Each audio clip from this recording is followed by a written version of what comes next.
Good. Yesterday we talked about the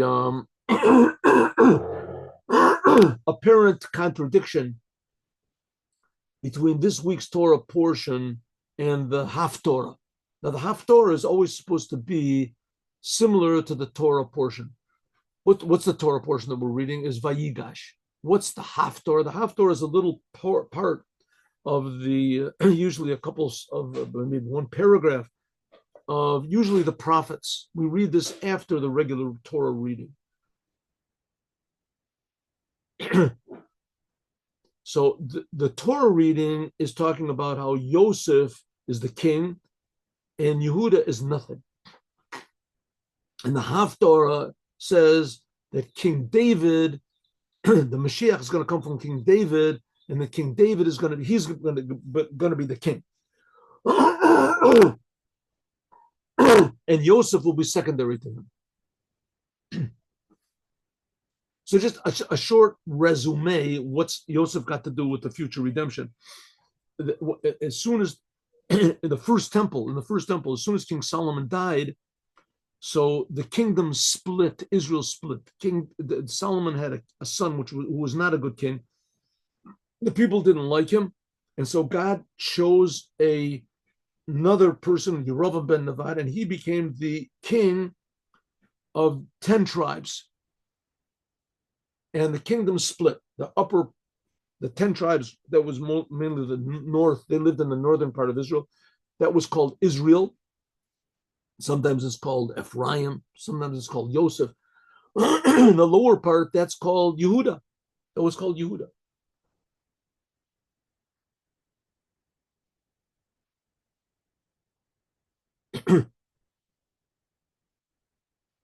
Called Yehuda. So that was two kingdoms. Two kingdoms, they lived together and they made wars with each other, and once in a while they made peace with each other. Anyway, they had their own kings, they had their own governments and everything, until about 250 years.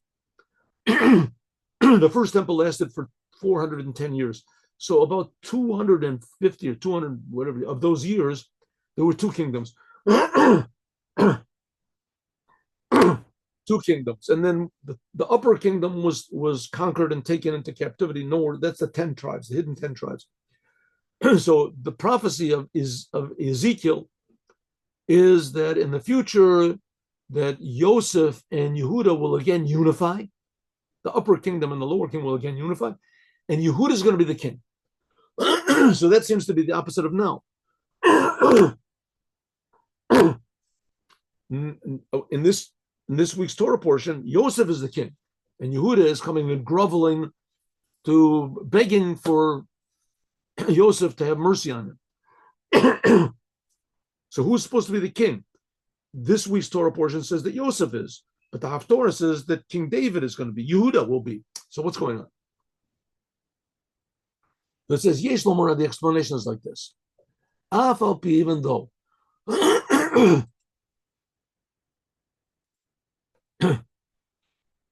even though Bashkafa Rishona, that at first appearance, apparently, Shagashat Yehuda Yosef, that Yehuda coming close to Yosef, this expresses the power of Yosef, that Yosef was the leader, the king of Israel, and consequently the king of the whole world. And it shows how Yehuda depended on Yosef. But Hari Kishemit Bonanin, when you think about this, Ro'im, you can see that Yehuda, Hitnaeg Khan, he acted and conducted himself in a way of Tokef Ve'harachava, in a powerful way and in a wide way. Bravery, Breitkeit, Yotzi Mina Klal. What does it say? When Yehuda approached Yosef, he did not grovel, like I said. It wasn't really so. Yehuda had nothing whatsoever, nothing. No one was on his side. No one was on his side. Yosef, everyone was on his side. Yosef, the whole world was his. Everyone was grateful to him. He saved the whole world. Yosef saved the whole entire world. Every human being in the world was was, how do you say, had a debt to Yosef. Yosef saved everybody, and everybody knew it. And the king also knew it, and the king was grateful to him. The king of Egypt almost lost his whole kingdom, lost everything, lost himself. He would have. So everyone depended on Yosef. Everyone was grateful to Yosef. Everyone was loyal to Yosef. Everyone would move nothing. It says no one could lift their hand or their foot without Yosef. And even Yehuda was dependent on Yosef. It says the world was starving and they needed Yosef for food. And now Yehuda is approaching Yosef. Why? Because Yosef took one of the brothers, Benjamin, and he put him into prison. Yosef was playing with his brothers. The brothers didn't recognize him, that this was Yosef that they had thrown into a pit, right? Years earlier. They didn't recognize it. And Yosef recognized them.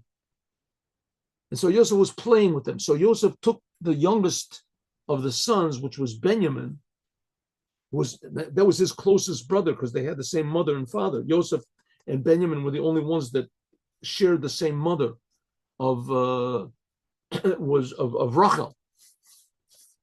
But all of the other brothers, the 12 brothers, had the same father, was Yaakov. But Yaakov had 4 different wives. But Yosef and Benjamin, they came both from Rachel. Nevertheless, nobody recognized Yosef. So Yosef took Benjamin and he put him in prison. So Yehuda, he's thinking, wow, what am I going to do now? If my father hears that Benjamin is gone, he's going to die. My father, he'll have a heart attack. He'll go crazy. So Yehuda approached, that's how this week's Torah portion says. Yehuda approaches Yosef. And Yehuda approaches Yosef and he's begging him, but he's also threatening him. Yehuda threatens Yosef. Again, you have to realize how ridiculous this is. Ridiculous. Yosef is obviously surrounded by all sorts of guards and soldiers, and Yehuda is unarmed, and he has no help whatsoever, and he's outnumbered who knows how many, right? 5 million to 1. All of Egypt would have been against it. So Yosef was then the ruler of the whole world. Without him, no one could lift up his hand or even his foot in the whole land of Israel, of Egypt. And especially that Paro he ruled the whole world. And Yosef was the same thing as Paro. He was the assistant king. I mean, Yosef, in fact, was the de facto, he was the king of the world. Paro didn't do anything. Paro was a figurehead. Like Yehuda himself said, Nimrod. So nevertheless, we see that Yehuda, without knowing that this was Yosef, his brother, Yehuda, he didn't know that it was his brother. Lo itpel, he was not affected. He was not intimidated at all. And he conducted himself in all of the wideness, shafilu beli levakesh, even without requesting before any permission from Yosef. Nigashu Yosef, he came close to Yosef. He didn't say, can I approach? He immediately came close to Yosef, shel tokif, with a powerful way, and he said, kashot, and he spoke to him in a powerful, assertive way. And therefore, who mavhir al yichar ba'apecha, he said, please don't be mad at me. But if he came groveling up, he wouldn't be requesting, please don't get mad. Right? He said, please don't get mad. Why? Because Yehuda was intimidating Yosef. He was threatening him. Even though that he put himself by the tremendous danger, Yosef, because he knew what Yosef was able to do because of his chutzpah. Yosef could have just given one motion and Yehuda would have been filled with 100 arrows and stabbed and everyone knows what. Nimsa, so it comes out by Yigash, I love Yehuda, that Yehuda, who was a nobody, came and approached Yosef. Mevate, this expresses the chutzpah, the power, the courage of Yehuda, something that Yosef did not have. Courage. Al-Pizah, according to this, Muvenet, no one would, in such a situation, anyone else would say, please may I speak to you for a moment? Please, will you listen to my plea? Can I just have one moment? Any normal person would say that to the king. What did Yehuda do? Yehuda didn't ask for permission, didn't ask for anything, just came closer and said, don't get mad, but I'm going to tell you something. According to this, now it's understood what's the connection by Yigash of Yehuda to the courage of the Jewish people when they were in Egypt. And the power that they had in the end of the Torah portion. It says, Vayoshav Yisrael be'eretz Mitzrayim be'eretz Goshen. The Jewish people lived in Egypt, in the land of Goshen, the best place in Egypt. Ve'yechazubo, and they took possession of it, and they were fruitful and multiplied very much. V'gam hashaychut, the connection between the power and the elevation of Yehuda in the Haftorah. In the Haftorah, it says that King David, my servant, he will be the leader of all of the Jewish people forever. Ume'ain Dukmas is something like this, what it says, the Yigash alav Yehuda. Yehuda already demonstrated the qualities of kingship even when he was a nobody, standing in front of Yehuda. We can say that Tokev shall Yigash alav Yehuda, that Yehuda, listen, it's a very basic thing we're talking about over here. It's the thing which is lacking in Israel. The leaders of Israel, rarely did they demonstrate this, rarely. They feel intimidated by the world. Intimidated by the world. And justly so. Justly so. The world were outnumbered, 500 to 1. I think the Jews are like 0.2% of the world. One of every 500 people in the world is a Jew. I think personally that the odds are much greater than that, but it doesn't make any difference. That's good enough. That's shocking enough. The Jews are 1/500th of the world. 500 of the world. And nevertheless, you see they're always in the news, and they're always in the center. In the center, everybody's talking about them, and they don't go away. The Jews just don't go away. They're outnumbered, and their enemies that tried to destroy them had them outnumbered also 1,000 to 1. Who knows what? The Babylonians and the Greeks and this, and here we are. Jews are here. Right? The church has been trying to wipe out Judaism for 2,000 years. Everything they can in order to stop this idea of Judaism. They have to accept their person, and the Jews have been refusing. There's always been a few Jews that have fallen off on the side, but here the Jews are right. And it's the same story. People hate the Jews for absolutely no reason. They look around to find reasons, and they're very assertive about it. And you see the speeches of Hitler, how he's speaking, and he's just so inspiring. And everybody says, yes, we got to get the Jews. And in America now, there's all these speakers, we got the Jews and the Israelis and the this and that. And the Jews, and it doesn't make any difference. It's like water off of a duck's back.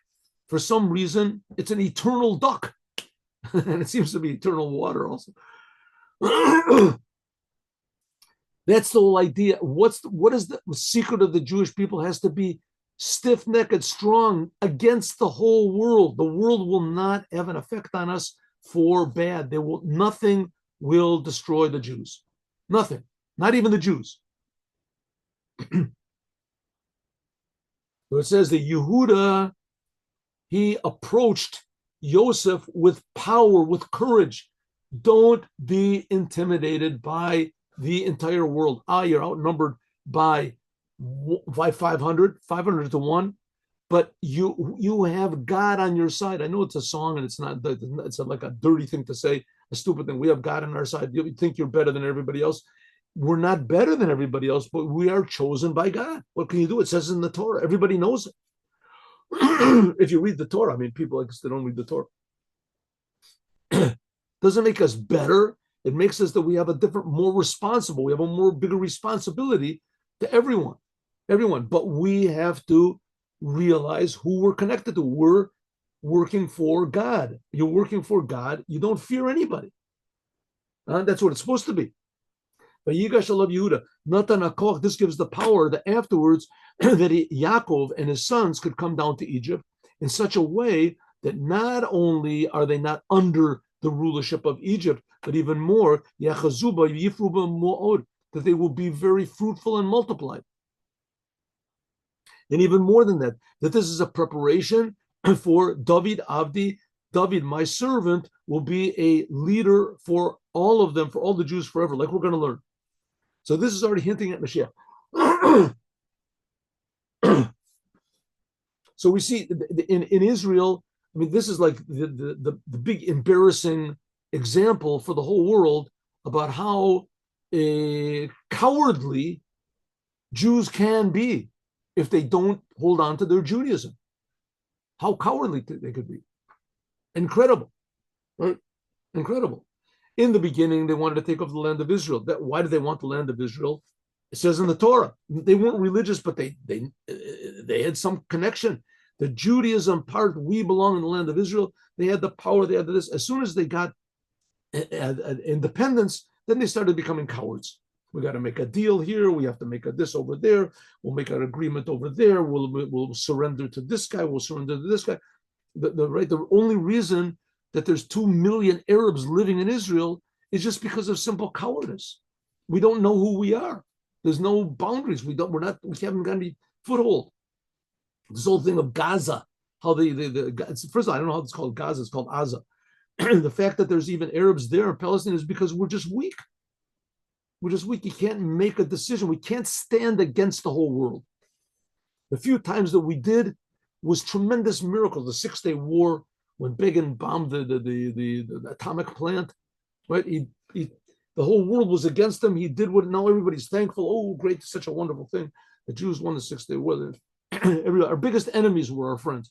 When we're strong, but when we're not strong, that's the essence of Judaism. You have to be strong. It doesn't mean that you have to be confrontational. It doesn't mean that you have to get on people's nerves. You'll get on people's nerves no matter what you do. You get on people's nerves more if you try to be friendly and nice and nobody and weak and spineless than if you stand up for yourself. And that doesn't mean you're supposed to be friendly. A Jew has to be friendly and has to be nice to everybody. He has to get along with everybody, but you don't have to go to their parties. You don't have to sit and drink with everybody. You don't have to act the way they do, and you don't have to watch the same television programs. You don't have to watch television programs at all, right? You don't have to be inspired by this disgusting song and this ridiculous movie and this. Or intimidated by what this empty, celebrity says or something like that.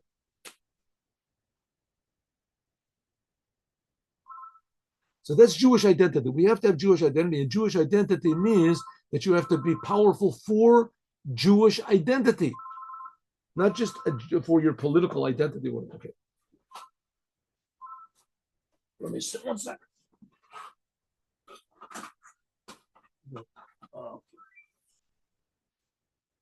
So here is Yehuda, and Yehuda is strong, powerful for the truth, says the Rebbe. But nevertheless, and that's going to be Mashiach. Mashiach is going to be a person that's strong. And if you really want an example of this, it's the Lubavitcher Rebbe. I mean, the Lubavitcher Rebbe stood, his whole life was just one big chain of courage, standing against not being intimidated by the non-Jews, not being very friendly, being very helpful, being a source of blessing, but not to be intimidated and to hide your Judaism in any way. It says, nevertheless, we have to have explanation. Ha'omor la'el, like it said before, Orot ha'tokev shel vayigash alav Yehuda, that Yehuda approached him. Hari haya lifnei kasalta kadaita, you might think of Yehuda she Yosef, who a mishneh lamelech, that Yosef was the viceroy.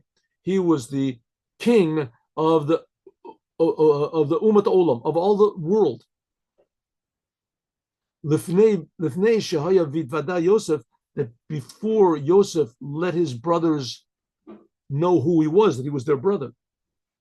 Hagam she benogea latokev shel Yehuda ein kol nafkamina shehari hu yada shezeh Yosef.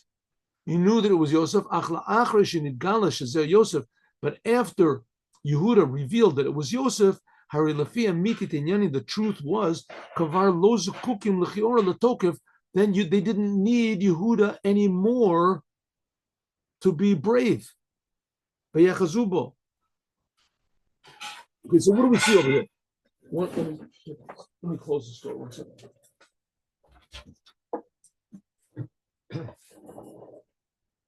Let's look at the story of Yosef. So what was the story of Yosef and Yehuda? Yehuda brazenly approached Yosef because Yosef took Benjamin. So as soon as he took Benjamin, now Yehuda said, now is the time for bravery. I can't be quiet anymore. Right? When he was coming asking for bread and he was asking for food, he was very nice, he was very kind, he was very quiet. But as soon as Yosef took Benjamin, then Yehuda said, I can't be quiet anymore. I have to be powerful. Not to overdo it. He can't overdo it. He stuck to the topic. He stuck to the topic. And he said, listen, Yosef, you have to give my brother back. If you don't give my brother back, my father will go crazy. Give my brother back. So Yosef could have said, what do I care about your father? I mean, he didn't know that Yosef was the king. He didn't know that Yosef was his brother, I'm sorry. He thought Yosef was a non-Jewish Egyptian king. He didn't know anything. Yosef could have said, what do I care about your brother? Who are you? Why did you get? How are you opening your mouth to me? You're a nothing. You're a nobody. What do I care about? Your father's going to die. Let them all die. You're going to die in a second. You opened up your mouth to me, right? All of these things could have been running around in Yehuda's mind. This is what's going to happen. And then there might be, I got to keep quiet. Maybe I can do it diplomatically. Maybe this. No, Yehuda said, listen, I'm not thinking about anything negative. I have to be assertive. And he was, and he was brave. The Torah tells us about how brave he was. But only for this one topic, only for this one thing, getting his brother back. Okay, so the bravery was necessary only when he didn't know that Yosef was really the brother that he had sold into captivity. As long as he thought that Yosef was really an Egyptian king, so bravery was called for. But as soon as he knew that it was Yosef, so he knew the truth, so then he didn't need anymore this courage or this bravery. Kadeli Paul, that he could be able to take over the land. Exactly the opposite. But Pashtot, you could say that really the success that Judah had afterwards, that all of the Jews that was Yaakov and his family, that they were able to take possession of this land of Goshen and to make it successful. This was because of the kindness of Yosef, not because of the chutzpah of Yehuda. It says, that Yosef said, wow, now I'm going to tell you the truth. Fellows, I am your brother. I am Yosef. And you thought you were doing me something bad, but God intended to do good. And God sent me before you, l'sum lechem she'iri to oretz, that you should be still remain in existence, and to you should be keep you alive and saved. Yosef said, the reason you sold me into captivity was in order that I will save you. And in the merit of Yosef, Paro said, the best of the land of Israel will be yours. And he said that you should take the best place in the land of Egypt. And nobody, of course, was opposed because everybody owed everything they had to Yosef. Okay. So what do we see? That Yehuda had to be brave, but only for a very short amount of time. The bravery was only called for as long as he didn't know who Yosef really was.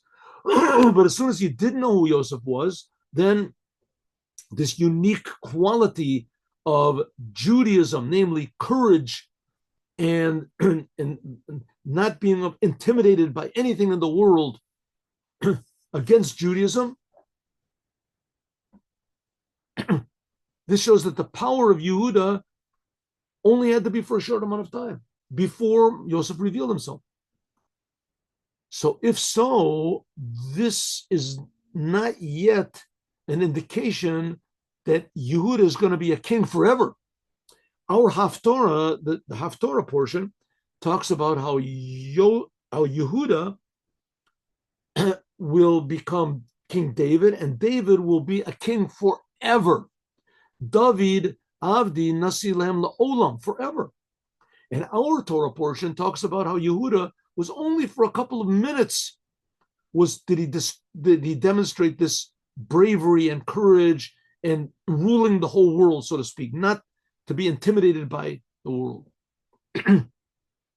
So how does Yehuda's temporary courage in this week's Torah reading that we're reading have any indication of the permanent rulership which will be of King David in the future?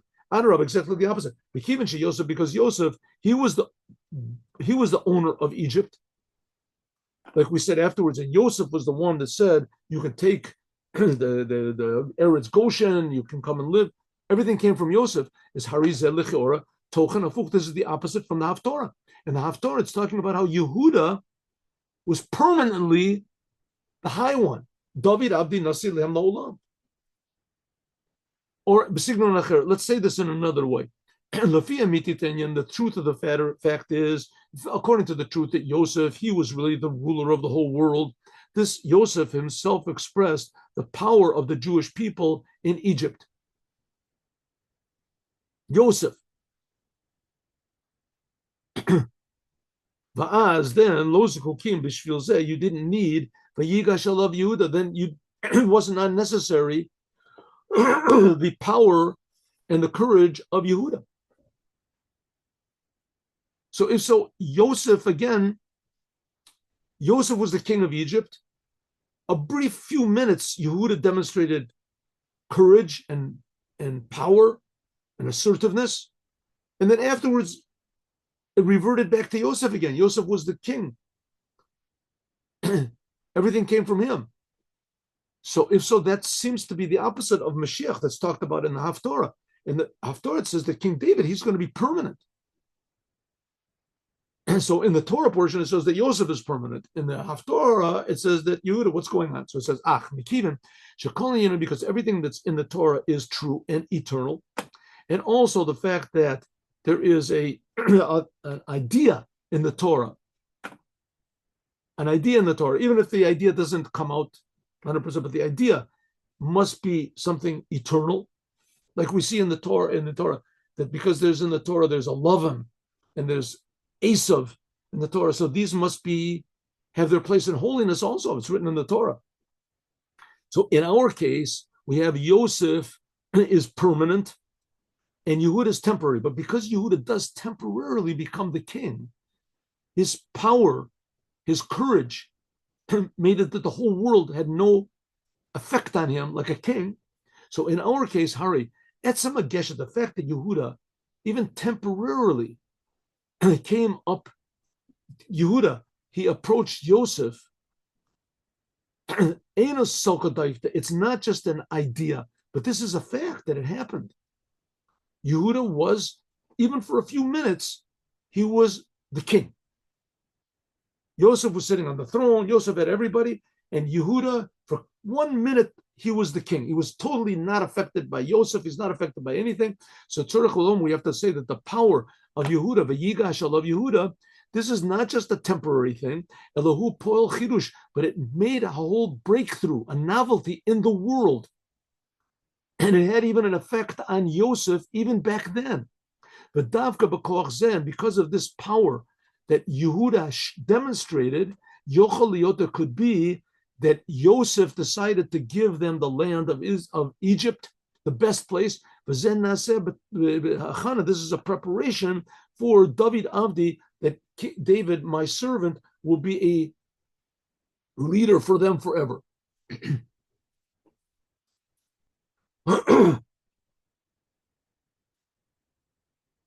The Yesh Lomar, we can say, Shazim Muvan, this is explained.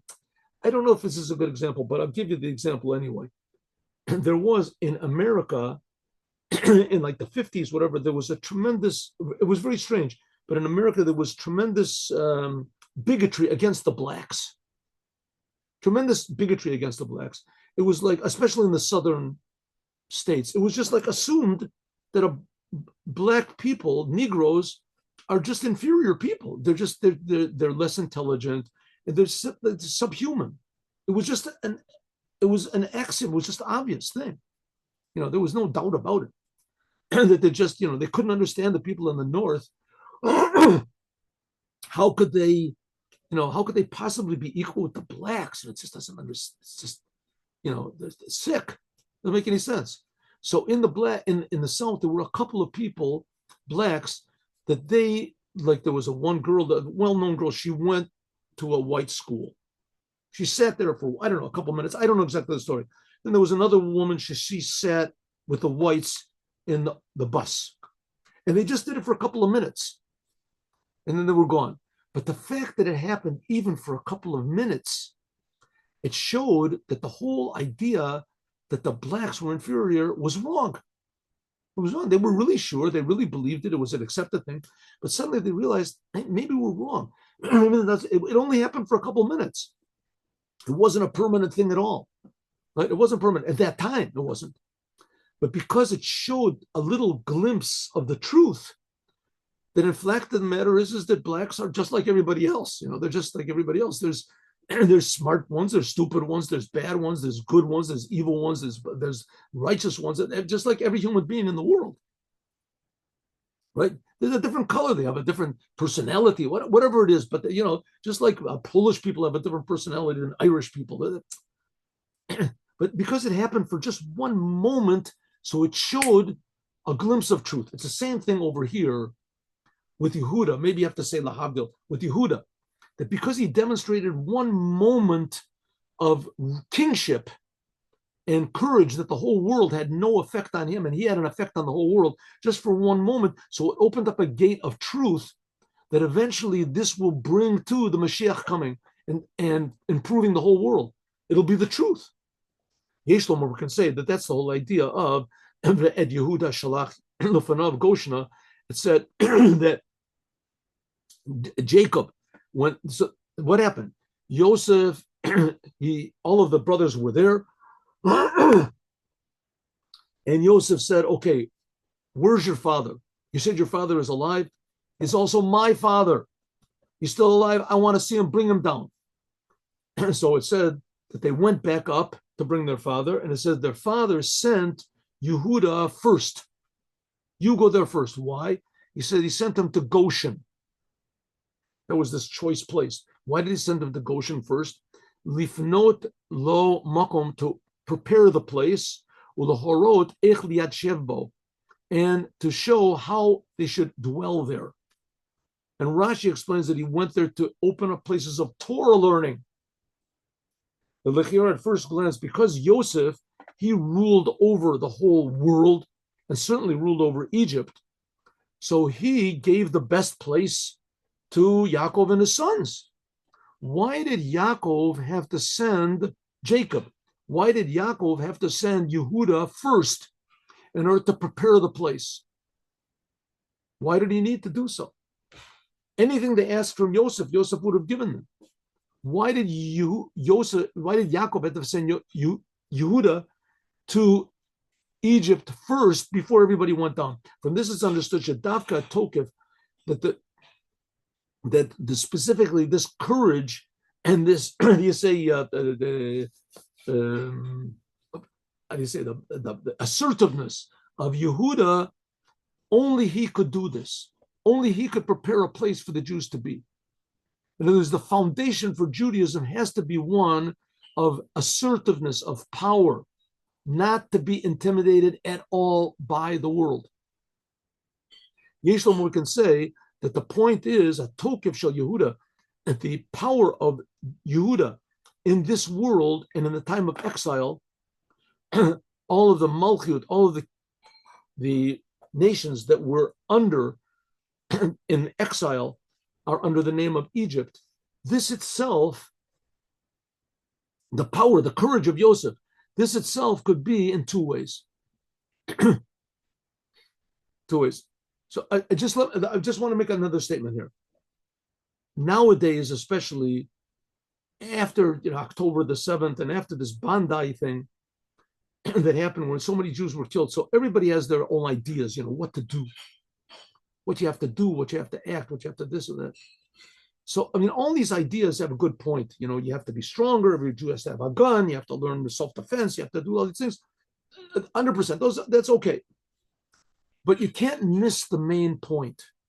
And that is the courage that you have to demonstrate. The main courage that has to be demonstrated is a courage to do the Torah and the commandments. That's what really, really separates us from the non-Jews. Not that we have guns or that we have synagogues or whatever. Those are good things, 100%. You want to have a gun, have a synagogue. But that's not the main thing. The main thing is the identity of the Jewish people depends on doing Torah and commandments and not being ashamed. Not being ashamed. This is very, very important. In America, especially the reform movement, the conservative movement, it was based on, on the basic idea in Germany, especially it started, that you can be a Jew in your house, but a man in the street. You go in the street to be like everybody else. Don't draw attention. Right? When the Lubavitcher Rebbe said that we have to make big menorahs in the streets and put menorahs everywhere into this, the reform and the conservative took him to court that you're going to make another Holocaust. We got to worry. We got to be afraid of the non-Jews. The Rebbe said exactly the opposite. We're here in the world to show the world that you have to be assertive regarding good. Because the world is not assertive regarding good. You can see what's going on in England and Europe is just insane. Right? They just have no idea what good is, and they're afraid to be assertive. So the Arabs are taking over the whole place in the streets and everything. They don't know what to do. They don't know how to be brave. They don't know how to be assertive. That's what they should learn from the Jews. That we're supposed to teach them this. That's the main lesson. Yehuda's lesson is one of humility. Yehuda means humility and giving thanks, but it also means don't mess with me. Don't mess with me. I'm going to put on tefillin. Nothing is going to stop me. I'm going to keep Shabbos. Nothing is going to stop me. I'm going to put on tzitzis. I'm going to learn Torah. Nothing is going to stop me. You have to be. That's what it means to be a Jew, not just in your house, also in the streets. Then you want to have a gun. You want to have a this, have a gun, have a this. The Jews always had an army, but that's a secondary. It's secondary. It is secondary. It is not the main thing. The Jewish body has to be ruled by the Jewish soul. Not by our guns and not by our this and our this.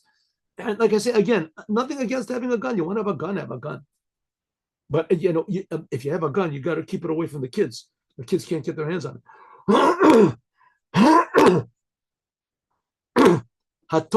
Here we see what happened, right? In Israel, we got guns, we got an army, we have with the helicopters, with machine guns, with rays, super duper rays and lasers and this.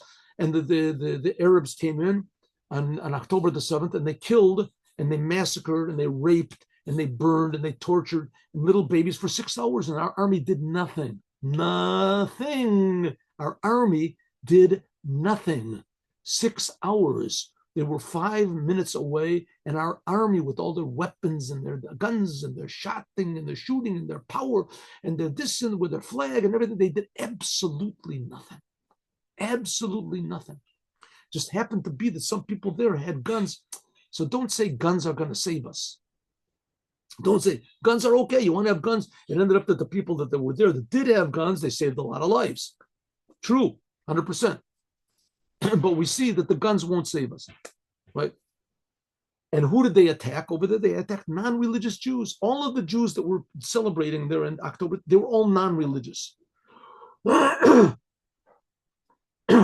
They all attacked them. I'm not saying, God forbid, that because they were non-religious, they were attacked. But believe me, I'm not saying that at all. Not saying that at all. But what I am saying that is it should not make us confused that what is the real identity of Judaism? What did they really want to destroy, these people? What do they want to destroy? They want to destroy the Jewish body. They killed these people only because they were Jewish. And we have to demonstrate our Judaism. a tokef shalo, this the power of Yehuda. Okay, there's two ways to show courage. One way is to show that you're courage, you are brave according to the country where you're at, and the conditions where you are, in the time of exile, and etc. In a normal way. Another way is it's totally above anything in the world. You don't care at all what the non-Jews say. How much more say you don't care about the exile?